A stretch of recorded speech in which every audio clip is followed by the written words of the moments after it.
Hello and welcome everyone. I'm Virgil Zetterlund, Director of Protected Seas, and want to thank you all for joining us. We're excited to welcome you to the formal launch of our next generation Protected Seas Navigator. This is a major achievement, and for those not yet familiar with Protected Seas, we invite you to learn more about how you can use this resource to enhance your conservation efforts.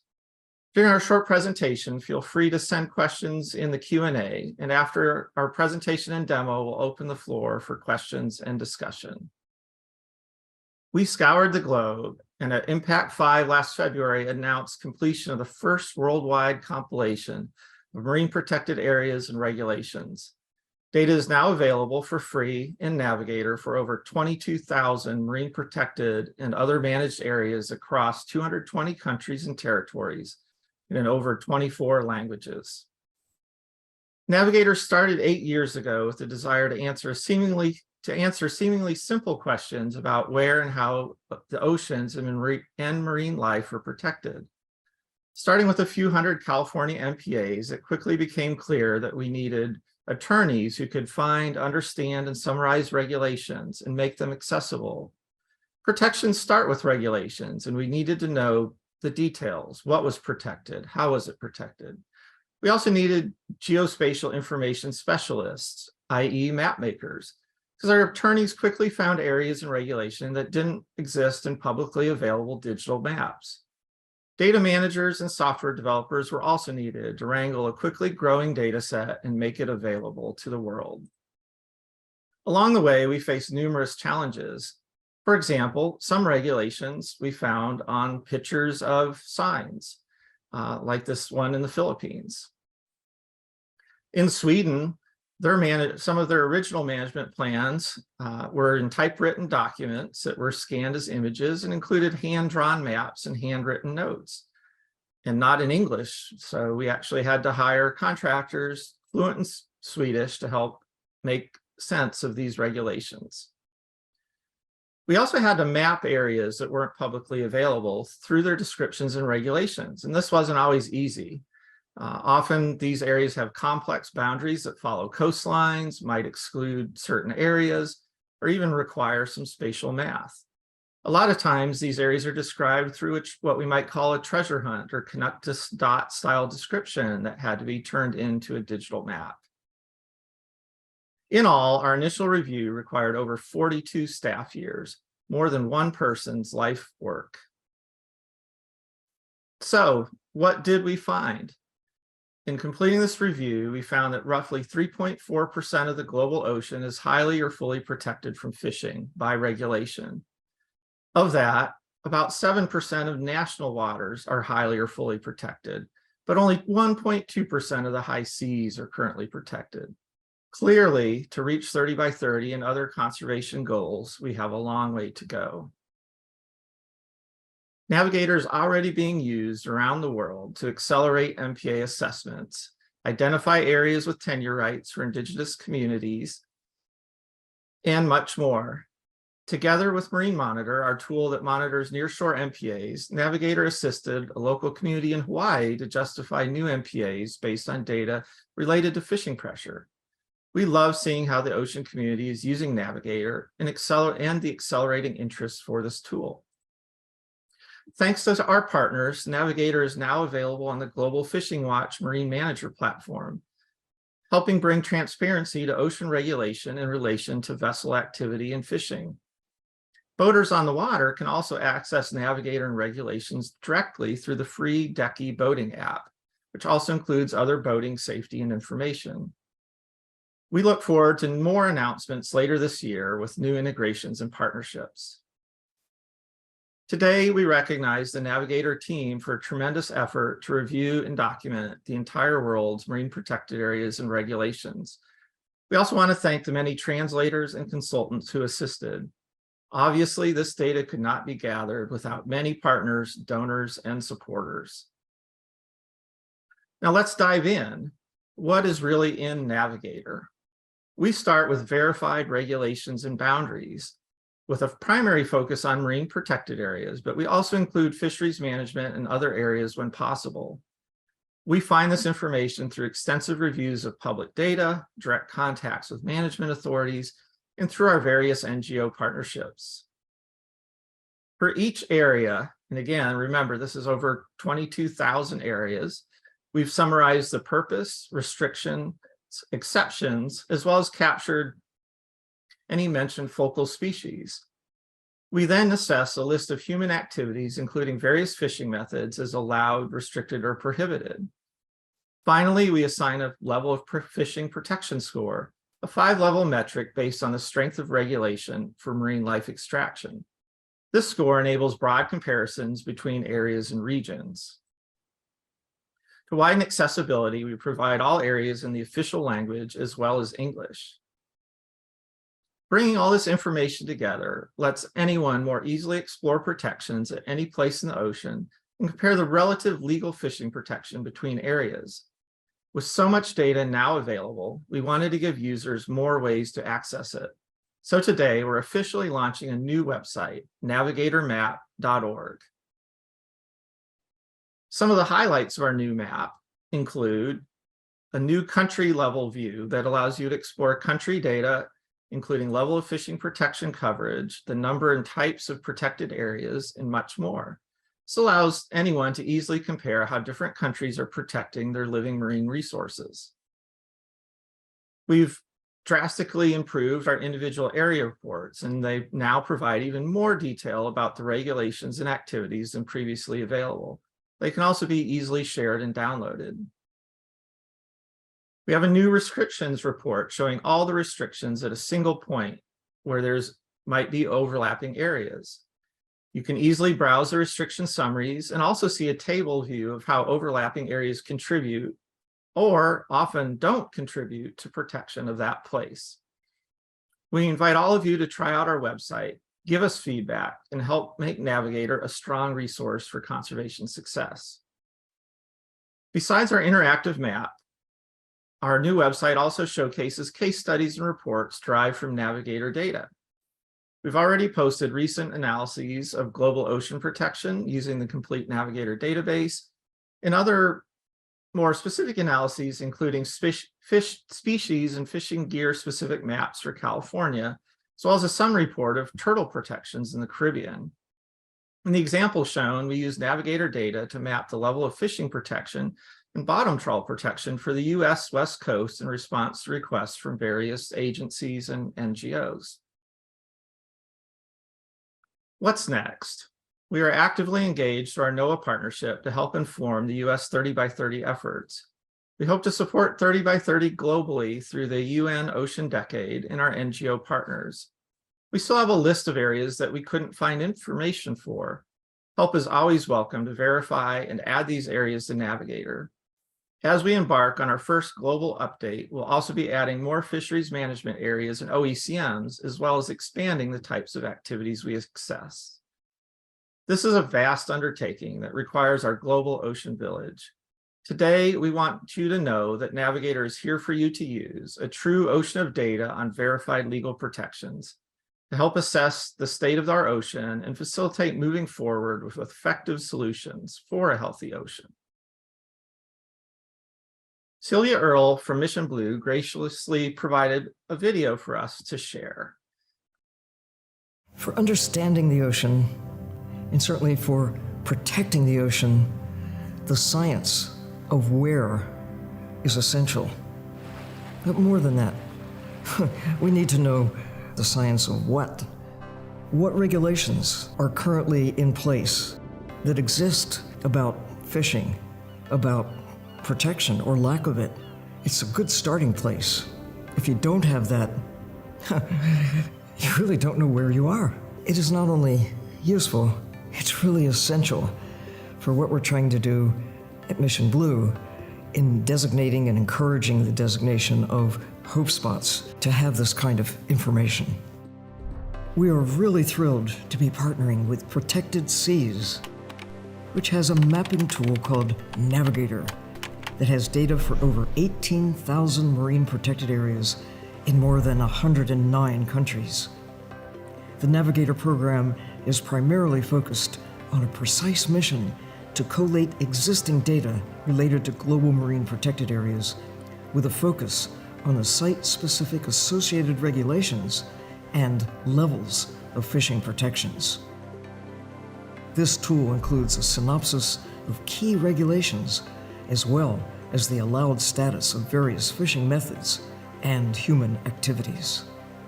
No one can understand ocean protection without first understanding existing ocean regulations.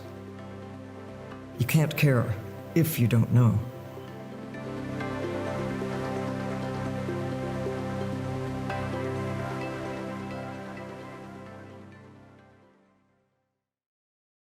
All right, so thank you everyone for being here for our presentation. I'm now excited to hand it over to Jennifer Sletton, our lead attorney for oceans, to give a live demo of the new map.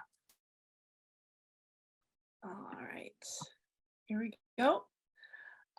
You should all see our new website, navigatormap.org. Here's where you can explore our methodology, what our tool is all about. You can see the case studies that we have and read more about the tool, or you can link directly to the map. You can choose how you want to look at it. If you want to just click in the ocean, see what you can see, go by country, which is what we're going to do, or explore by a specific marine area. So here's the map. Virgil showed you a screenshot of earlier, but we're going to scroll through here. You can see all the countries included. And you can see what the MPA coverage is. You can click on any country to see what the level of fishing protection is that we've assigned as well. And you can see an analysis of that. We're going to have a look here at Mexico. There we go. So you can see that summary right here, but you can also click on region report. And then a separate report will open up where you can see the breakdown of the level of fishing protection score that we've assigned to all MPAs and marine managed areas that we've gathered for the country that you're looking at. You can download the report as a PDF. You can scroll through all of the areas that we've collected for that country. And then you can also explore the map by area. So as I mentioned, you can go to the areas tab. You can either click up here and actually search for an area by name, or you can click into any spot in the ocean that you're interested in.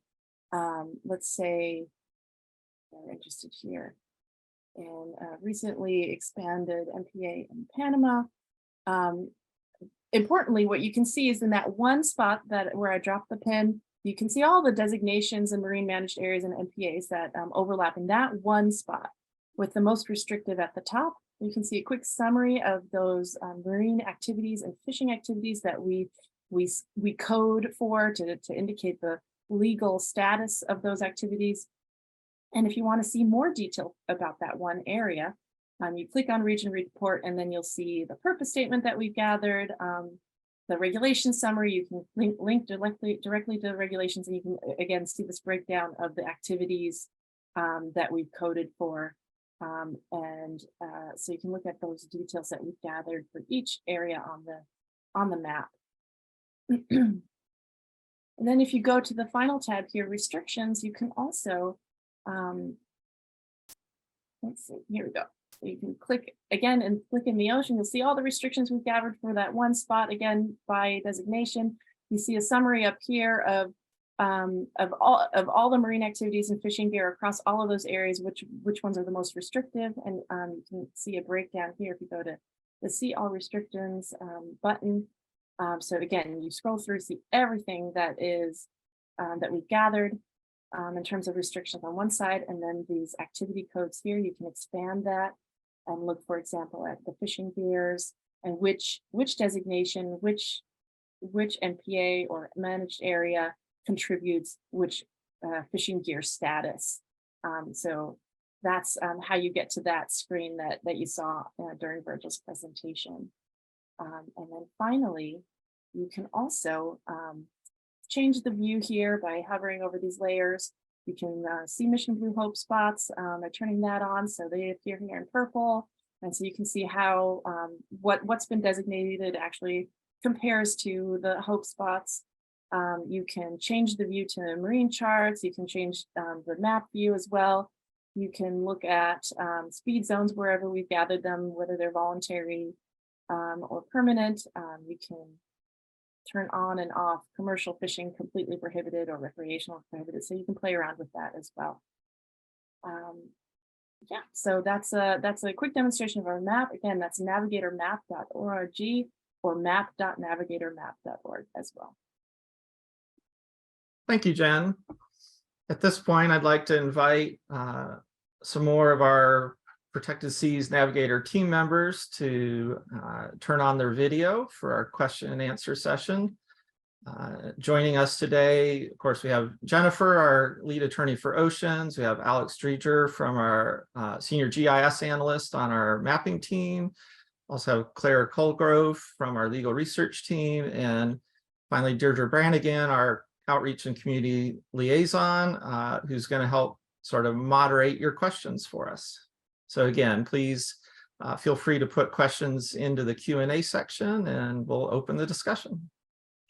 Yeah, thanks so much. And thank you, Virgil and Jen. I know this has been an absolutely monumental effort for the team, and it's really the goal of this project that this completely transparent regulatory data that's sourced directly from state and federal regulations can be so valuable to informing decision-making of any sort, not just in the US, but internationally.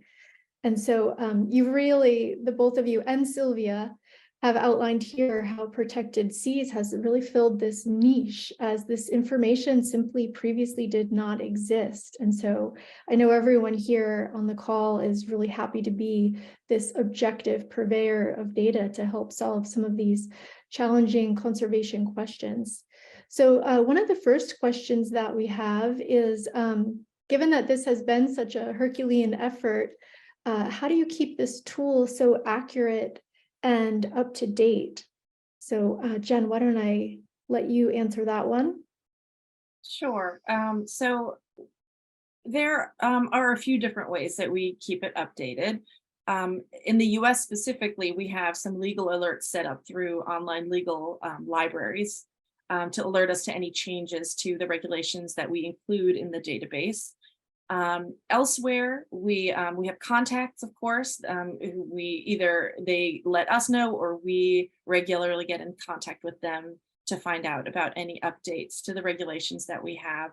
And then finally, we now that we've completed our global review, we're in this unique position where we've reviewed everything, and now we can, much more quickly, re-review all the countries. So this is our plan now going forward, is to actively search for updates and check what we've already done to make sure that it is still accurate as fast as possible. So those are our three avenues. Yeah, thanks, Jen. I know too, we do rely on our partners as well, and local content experts, and we're always seeking input from others if they have a particularly special place that they're familiar with and they find something cryptic like a road sign with the regulations on it, that they can forward that along to us as well. Okay, so we've answered that question there. Let's see, here's one that looks like for Alex. Virgil, you had mentioned digitizing boundaries, and Alex, did you want to say more about what's involved in that? Yeah, sure. So we will typically get boundaries from management authorities, but there's cases where they're not available for a specific area. And so sometimes if the regulation has coordinates or other spatial indicators of where the boundary should be, myself or my colleagues on our mapping team will use our mapping software or GIS software to plot those points, connect them into a digital boundary, and that's what we'll end up putting on the map. So, and we indicate for sites when we've done that, we'll indicate in the area description, even on our map, like that's how the boundary was obtained. Thank you, Alex. Another question that's coming in, and Virgil, this might be for you, is there a way to download the whole database at once? And I know that we're always interested in working with partners to have various integrations between different tools to complement analyses, but for that question, any thoughts on that, Virgil? Yeah, so we have a data request form right on the new website. So anyone can send in a request either for a specific region or the whole database. Mostly we just use that as a way to know who's using the data, and kindly ask that you use scientific courtesy in your citations and attribution. I think it was a related question about an API. So right now we do have internal APIs for the database, and we're certainly open to we've done integrations with Global Fishing Watch and others. So if you have a specific application where you'd like to access the database in real time over an API, again, reach out to the team through our contact, or reach out to Deirdre or myself directly, and we'll certainly see what we can do. Yeah, that sounds great. Thank you. And thanks for all of these questions that are coming in. If there's any that we don't get to in this session, we'll definitely follow up with an email, but we love the interest. So the next question here, let's see, and this is one coming in from the Pew Charitable Trusts, is thank you. It sounds like you're super excited about the tool. We love to hear that. And your question is more around how we made the call to classify the level of fishing protections on the 1 to 5 scale. And it sounds like, there's some personal experience that this translation of policy into objective process can be complicated. And so I know the team has given this an absolute boatload of thought. So Jen, would you like to take this question? Yeah, absolutely right. As much as we'd love to say it's very mathematical, we even have a flow chart. You can find that on our website as well. Yes, there's a level of just knowledge that has to go into that level 1 to 5 scoring. Strictly, we kind of go, so levels 1, 2, and 4, and 5 are kind of the easiest to code, because it's, if we only find one fishing restrictions, for example, that would only be a level 2. A level 1 means there are no fishing restrictions, and level 5 is easy because it's no take, and 4 is nearly no take. So let's say only catch and release fishing or hook and line is allowed. It's when we get to that level 3 that it gets a little hard. It can get a little difficult, and that's where Claire and I and our team have to make that kind of judgment call on what types of fishing gears are prohibited or allowed, what has been left out, and so so sometimes it involves a little more research, looking into the fishing gears that we sometimes have never heard of because they're highly local, and figuring out whether the most destructive fishing gears are even feasible in the area that we're coding. For example, like maybe they're not mentioned because they're just not used. That goes into it for sure. But for the most part, I think we're able to make a pretty quick judgment call when we're reviewing MPAs. We also use other restrictions on other activities to kind of guide our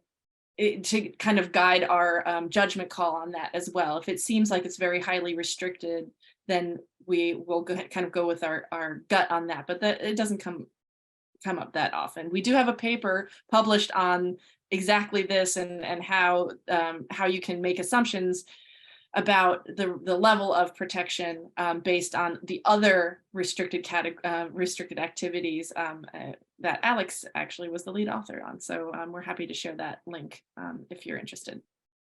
Yeah, that's great, Jen. I'll send a follow-up email to all the participants and registrants, and we'll definitely include those marine policy papers from February 2021 and 2023. They're easily found, but with a link, it's even easier.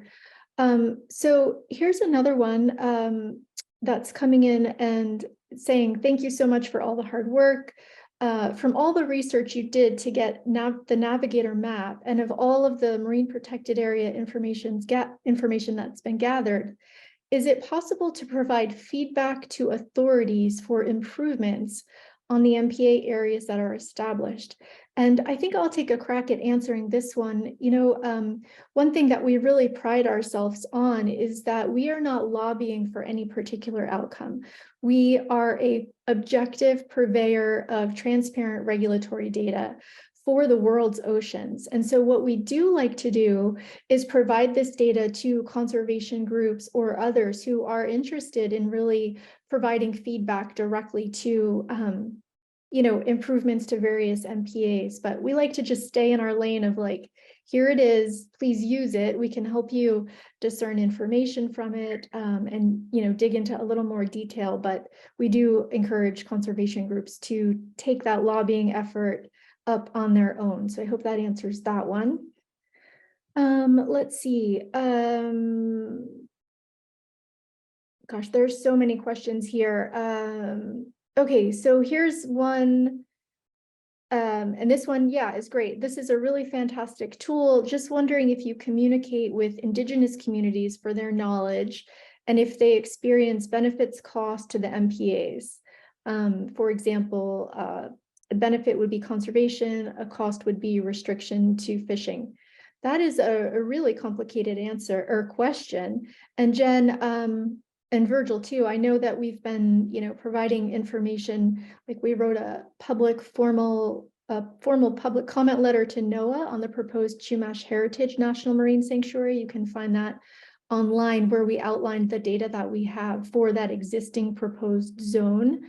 And we are beginning to talk with various groups in Canada as a result of the Impact Conference with Indigenous communities there. Jen, what else do you want to say about how we're trying to reach these communities and some of the challenges in getting information for locally marine managed areas? Any thoughts on that?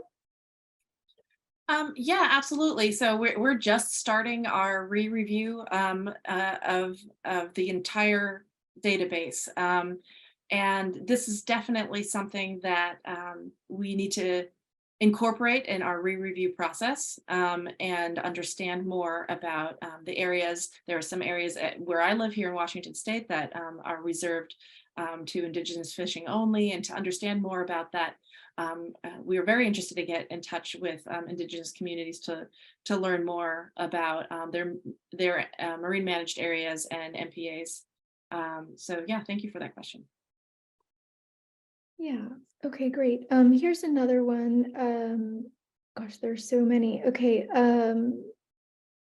so a question regarding the reliability of the data per MPA, as data for different countries tends to be variable and difficult to find.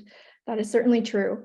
Do you have any measures or indicators that can assess the reliability of the data collected within each MPA?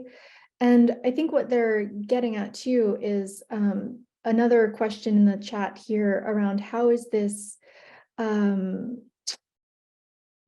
data sourced? Is it a mix of authoritative data based on literature or both? So that's kind of a two-pronged question there.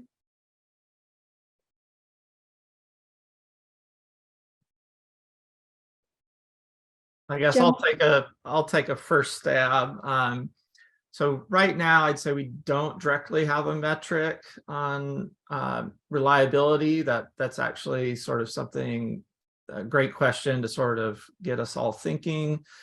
We do know that, again, that data reliability is, it's not so much, we generally try and source directly from regulation or management plans. So we, wherever possible, try to use primary sources, but we know that there can be a big difference between sort of in place and in practice. So for the Philippines, I believe, for example, understanding the interaction of federal law versus local regulation can be something really challenging, and that, from our sort of legal view, we don't always have a direct insight into, because we're not experts at sort of the in practice management in the Philippines. So I'd say that's a a great thought question to think about again as we move forward, if that's something that'd be useful to the community. And I'll, I guess, open it up to Jen and Claire if either of you have additional thoughts on that.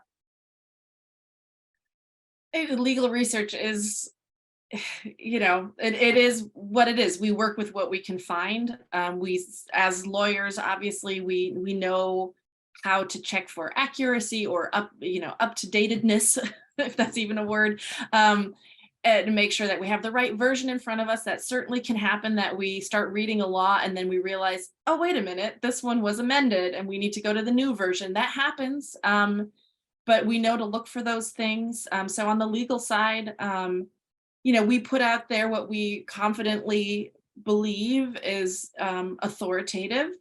And then, of course, we also consult the managing agencies and give them a chance to weigh in as well, so that we can, we can get that feedback. We actively look for that feedback and we encourage it. So if somebody tells us, hey, no, that's wrong, or you left something off, that's a good thing. That's what we want. That's how we optimize our database. So Claire, do you have any other thoughts you'd like to add? Yeah, I mean, I'll just add that in circumstances where Jen and I have begun to first look at a country and kind of seen its complexity, or that there's probably information that we're missing, there have been times when we actually have used contractors who are on the ground or in that country as well to help give us additional assistance, whether it be just sort of from a general consulting role of explaining to the legal team kind of how things function, where to look at the best databases, that sort of thing, all the way to helping us fill in basically all those pieces of information that we fill in. So on certain countries, we've had that full consulting role. And so we've used that as much as possible as well. Thank you. This question comes up a lot, and it's more around how do you relate with the UNEP World Database of Protected Areas? And so I know we do get that frequently, and a lot of people have tools that they're already familiar with, maybe have a kinship with understanding their particular use. But let's see, who would like to answer this, Virgil or Jen? I can take that one. So one of our data fields is the WDPA, or World Database of Protected Areas ID. So for areas in Navigator where we know they're a direct match to something in the WDPA, we include that ID for cross-reference. We've found, Navigator includes quite a bit that's not in the WDPA, including, fisheries management areas. Sometimes we find subzones that aren't actually mapped in the WDPA. So there's quite a bit more in Navigator, generally speaking, than you'll find in the WDPA, but we do that cross-reference whenever possible, because again, we know depending on the type of analysis you're doing, the WDPA is the official sort of reporting for particularly marine protected areas for countries. So we want to enable those comparisons.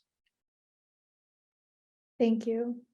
Okay, so here's another question, and I think perhaps we did not really put a fine point on this in the presentation, but we have an opportunity to do so now. And here, the question is, in some countries, the MPA regulations are just a starting point, and there are other mechanisms that regulate fisheries. For example, in Canada, the MPA regulations outline broad restrictions, but fishery notices regulate the details.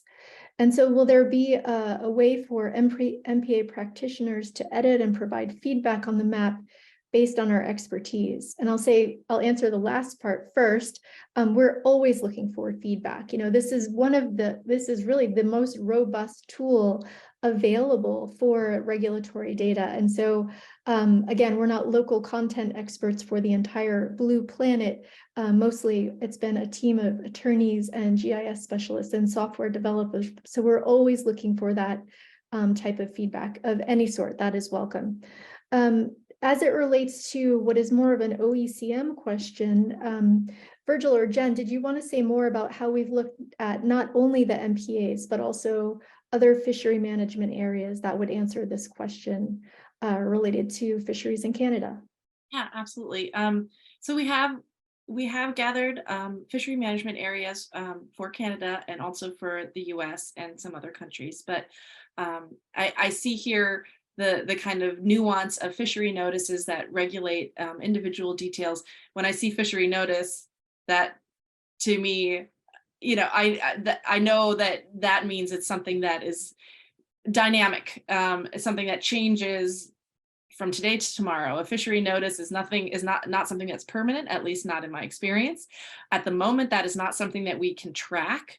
The way I understand this question is can a practitioner directly provide input or feedback to the data or to the map so that those kind of details can be dynamically changed?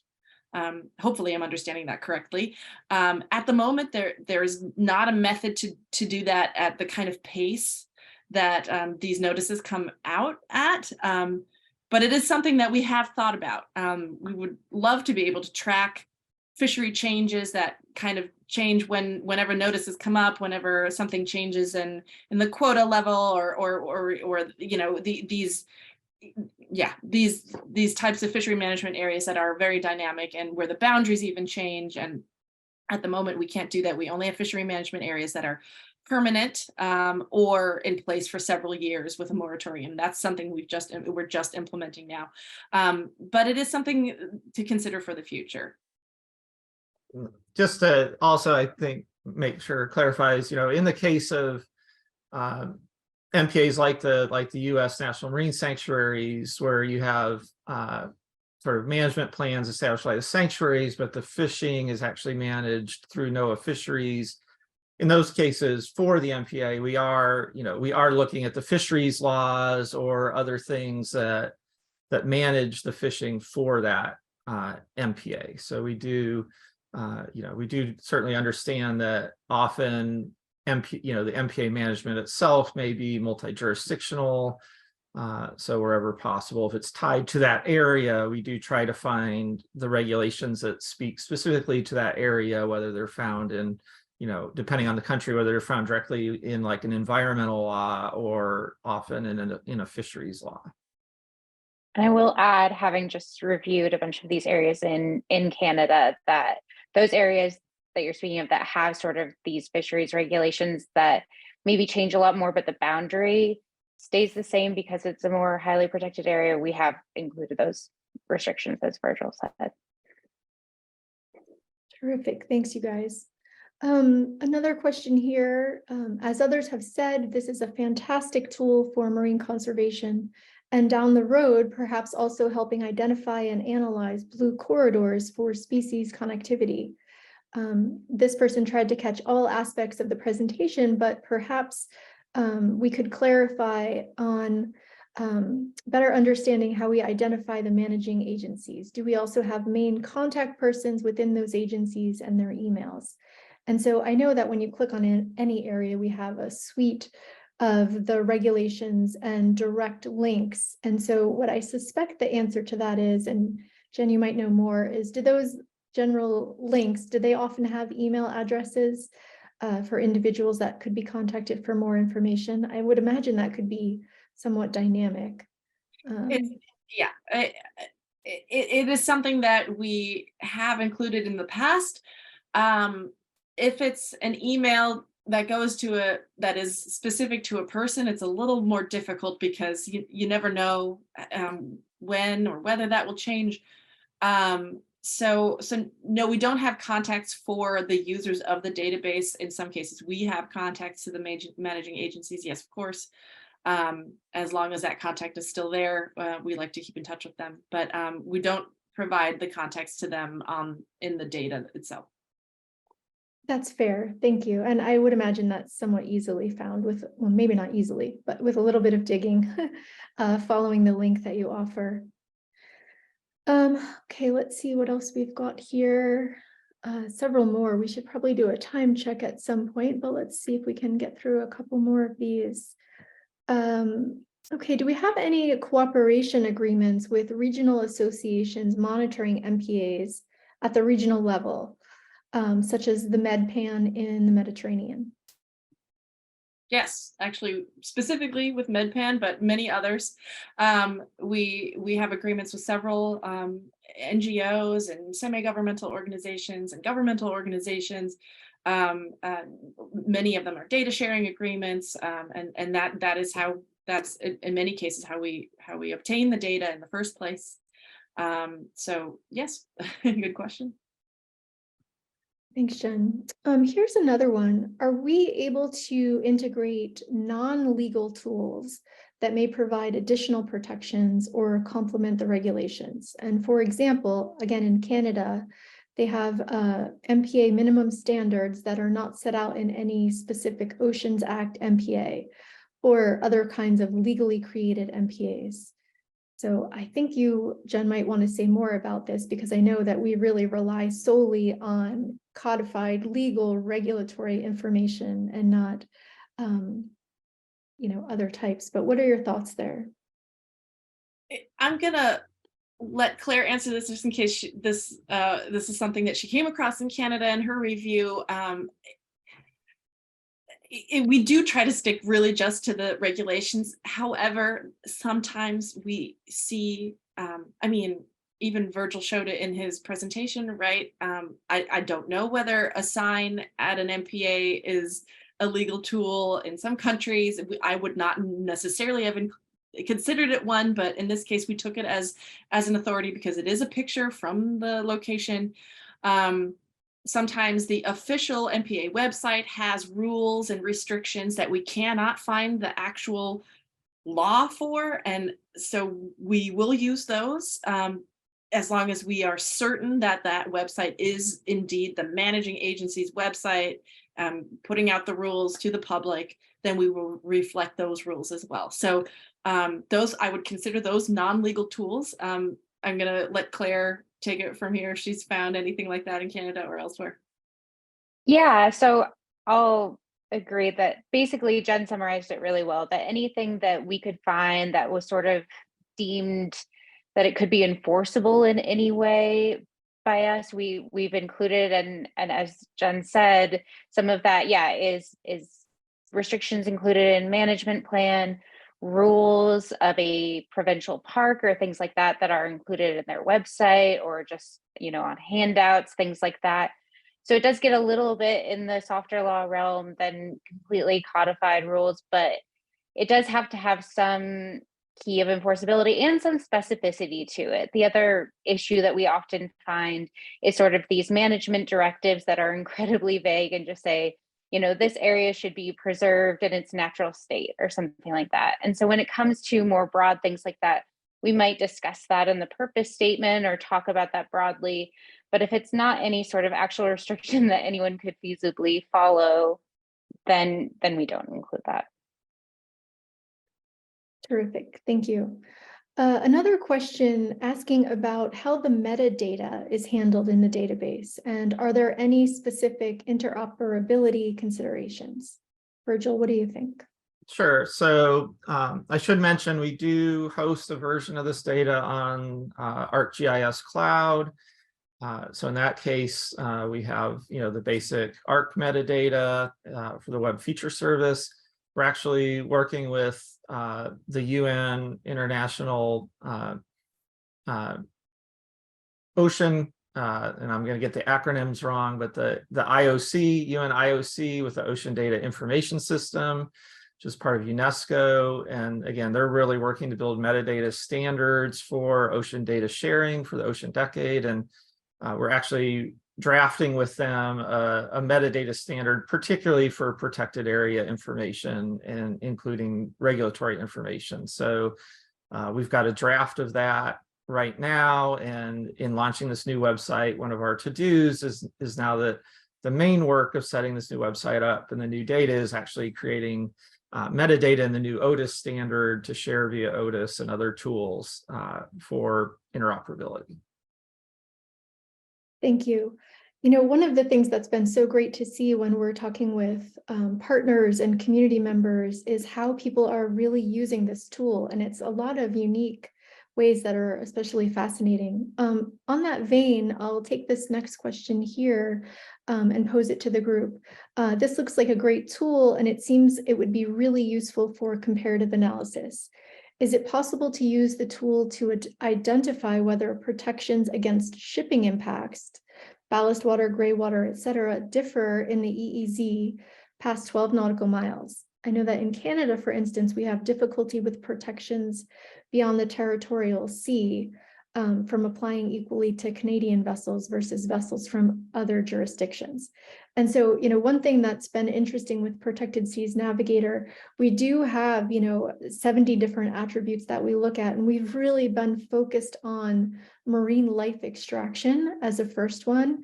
But as we're going through this review, we are getting questions that are really been very thought-provoking about other things that, might be useful to various users. So with that as kind of an introduction, Virgil or Jen, did you have thoughts on this question?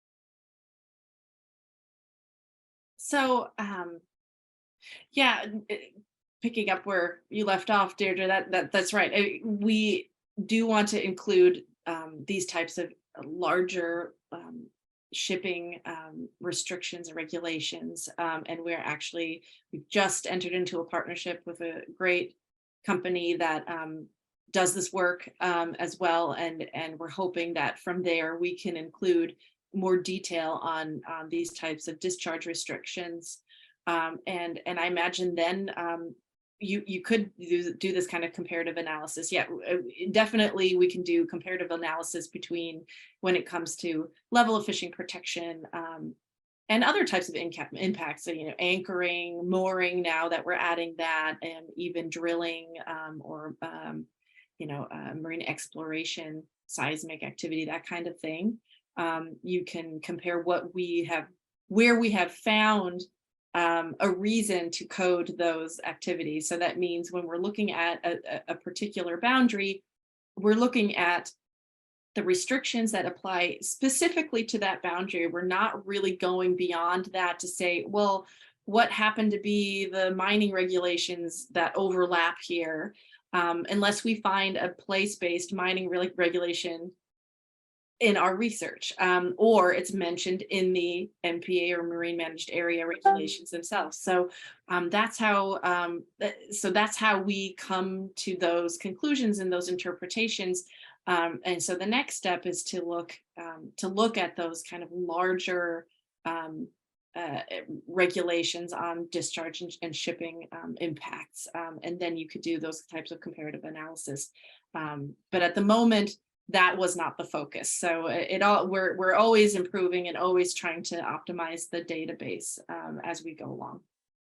Yeah, thank you, Jen. And that actually is, a great example of a new partnership that we have that's very much in its infancy still, with a commercial ship company who are really trying to make environmental regulations for ships transiting certain areas completely transparent. And I know our team too just attended the Green Marine Conference up in Seattle, which is primarily commercially ship traffic based, and just to spread the word through a variety of users. And so that's one thing too, we really see this tool being so fantastic for the conservation community, for policymakers, decision makers, congressionals of any sort, and also really commercial shipping to understand some of those environmental regulations. So that's great. Did you want to say something else? Yeah, just one more thought.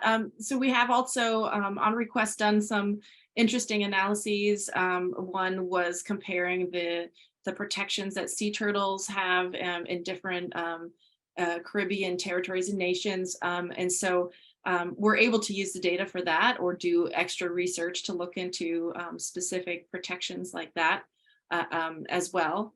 So while you can use the data as is for raw comparison, where is anchoring prohibited, where isn't it, where are the protections stronger on fishing, where not, we've also done actual targeted research in certain regions for a certain species as well. So that is another avenue.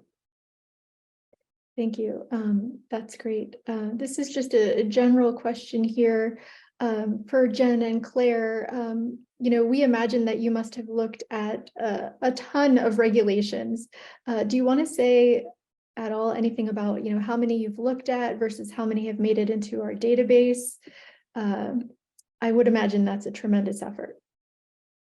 I mean, we've looked at tens of thousands of regulations probably. The numbers that we have are in terms of areas that we've reviewed is 35,000 areas. That's both GIS and regulations. So that's what our GIS team has gathered that we looked at as a legal team, looked for laws.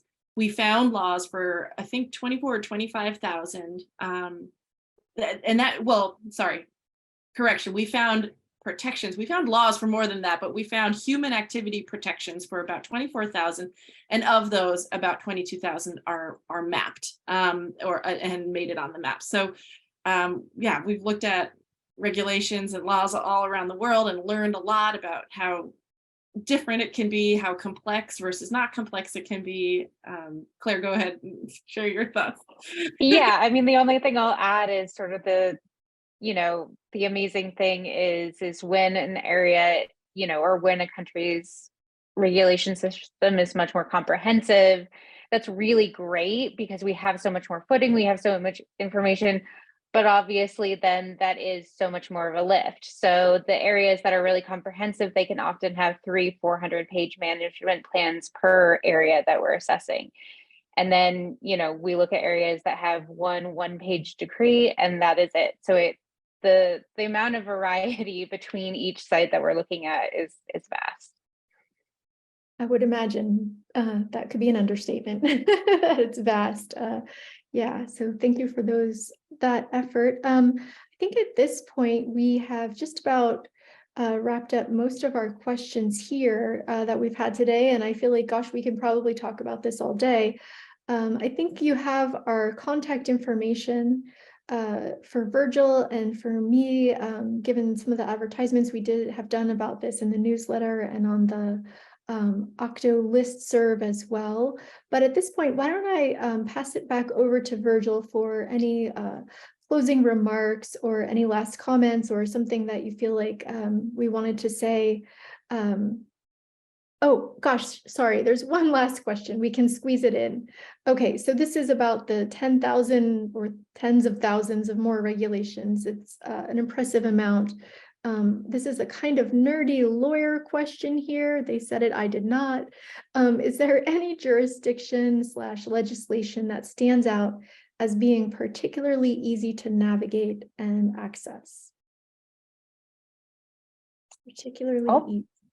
Probably Jen and I each have one, but I'll put forward New Zealand was pretty incredible. And first of all, how comprehensive the information was, how sort of easy it was to access. I will say New Zealand's probably one of the few countries that almost has sort of a comparable, it's very different, but a comparable, they have a map actually of their marine protected areas and of their fishery management areas. And you can actually discern some regulatory information from clicking through that map. So it's probably the closest thing to what we've created with Navigator and probably one of the most impressive databases we found.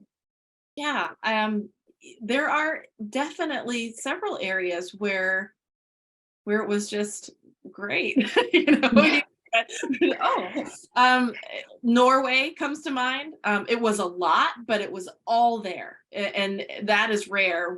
So our process is that our GIS team creates a spreadsheet of all the MPAs that they found, and then we go through and try to find the laws. And for Norway, it was all there. We didn't have to kind of say can't find anything for any of them. I recently did the Maldives. They have one website where all of their protection laws are just listed. I had to have them translated, yes, but still easily accessible, and all of the boundaries, there were maps, and everything was all in one spot. And so that was also a great example. Yeah, thank you. I guess, if we want to be curious about the inverse of that question, in case anyone on this webinar here has information that they could lend to it, what do you think has been the most challenging to navigate? And I know it took 3 years to do the US, but I don't know if that was the most challenging, but any thoughts on that? And we can always do a shout out for people who may have contacts in some of those trickier countries.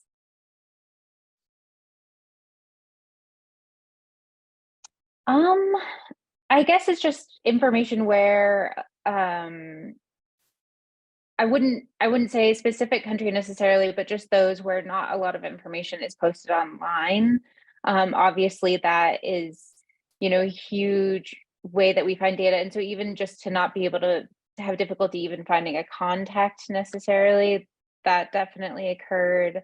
Also areas where a lot of their management is locally managed marine areas. As we were talking about before, we're so looking forward to adding many more of those areas and exploring that more, but that's obviously, it needs a lot of local contact. So that's probably some of them are, and then language translation. Jen and I have had many laughs because a lot of the countries, we're looking at documents and it has very technical language or species language, and the English translations of those names are often hilarious and very difficult to we're often using image searches to figure out what is even meant in some instances. So that's difficult. Thank you, Claire. Alrighty, well, we did have time to squeak in that last question, but now I feel like we really should be wrapping up here just to be respectful of everyone's time. So I'll pass it back on to Virgil for any closing remarks. Thank you, Deirdre. And again, a big thanks to the Navigator team for all the incredible work they've done. We thank you all for joining us on this journey and here on our launch today. Great questions. We'll definitely be trying to reach out to everyone directly that had questions. And again, don't be shy. So we look forward to your feedback and look forward to engaging with you in the future. So thank you again, and everyone have a good rest of your day or evening as it may be.